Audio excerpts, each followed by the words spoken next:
बिस्मिल्लाहिर्रहमानिर्रहीम। अरब में एक इंसान बेटियों को ज़हमत समझता था। जब जब उसको बेटी पैदा होती थी वो अल्लाह की इस रहमत पर अफसोस करता था।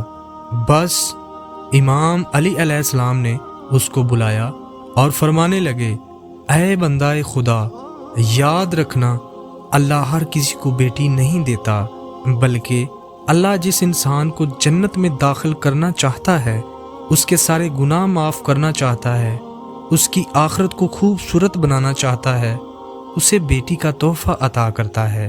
मैंने अल्लाह के रसूल सल्लल्लाहु अलैहि वसल्लम से सुना कि जिस इंसान ने अपनी बेटी की अच्छी परवरिश की, उसकी शादी करवाई, तो अल्लाह ताला उस पर जन्नत वाजिब कर देता है।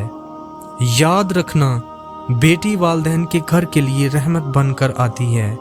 तभी अल्लाह ने अपने महबूब को अपनी रहमत बेटी की शक्ल में दी ताकि इंसानों के नज़दीक ये वाज़ेह हो सके, ऐ शख्स, अल्लाह ऐसे इंसान को अजीम रखता है जो बेटियों पे शुक्र करते हैं, उनकी अच्छी परवरिश करते हैं, क्योंकि इस कायनात का अजीम तरीन तोहफ़ा किसी वालिदैन के घर बेटी का पैदा होना है। अल्लाह पाक हम सब को नेक अमाल करने की तौफीक अता फरमाए और अल्लाह सबको बेटी जैसी रहमत अता फरमाए, आमीन। प्यारे दोस्तों, अगर आपको ये वीडियो अच्छी लगी है तो प्लीज़ इस वीडियो को लाइक करें, दोस्तों के साथ शेयर करें, और अगर आप मेरे चैनल पर नए हैं तो प्लीज़ मेरे चैनल को लाजमी सब्सक्राइब करें। मैं इसी तरह की लेटेस्ट वीडियोस अपलोड करता रहता हूँ।